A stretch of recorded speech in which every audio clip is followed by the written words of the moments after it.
everyone. My name is DaraCrandall. I work for the Garvin County E911. I'm an emergency dispatcher. Basically, I take 911 calls, distribute them out to police officers, EMS, fire units, whatever the case may be. I'm here today to talk about an Amber Alert. Most people know what an Amber Alert is just by watching television, social media, things of that nature. What Amber Alert stands for, the AMBER, is America's Missing Broadcast Emergency Response.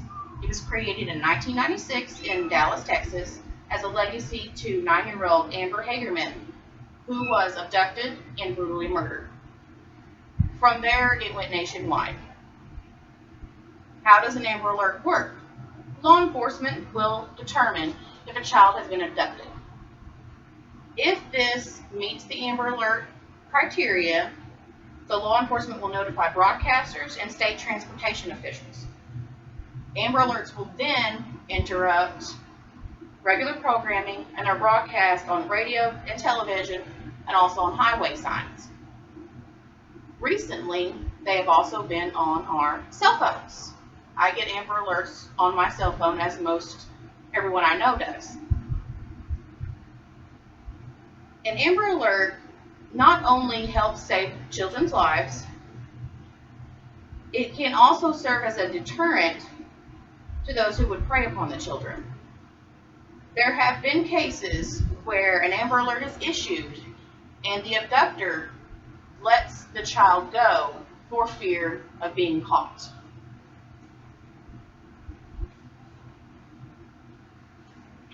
An Amber Alert has certain criteria that has to be met to be issued. Law enforcement has to make sure, first of the criteria is to make sure that an abduction has taken place.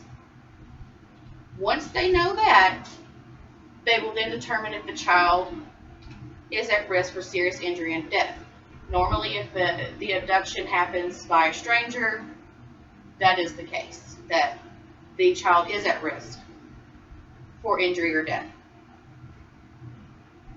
The child must be 17 years of age or younger, and there must be sufficient descriptive information about the child.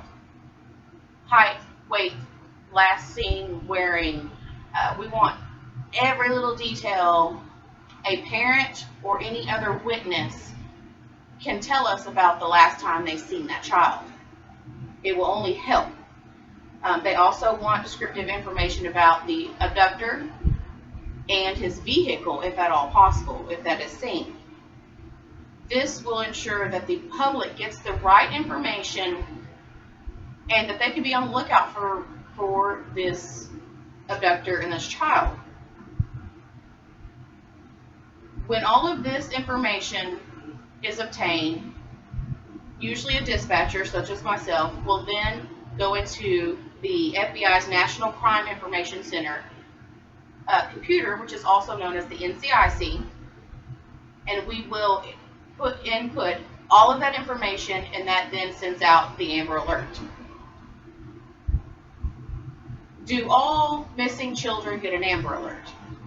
Unfortunately, no. If that was the case, the public would become desensitized to an Amber Alert. It would just be another alert to them.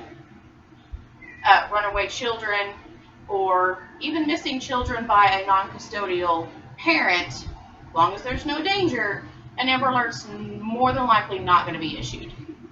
An Amber Alert is strictly for those children who are abducted, usually by a stranger, and are thought to be in harm's way.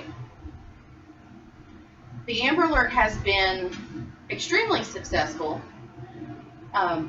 The program has helped save the lives of more than 495 children to date.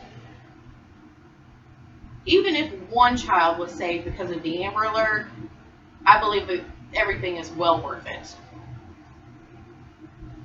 So again, law enforcement has a duty when issuing an Amber Alert to make sure their information is correct, and to also make sure that we're not needlessly throwing Amber Alerts out there because that could ruin the whole Amber Alert program in and of itself.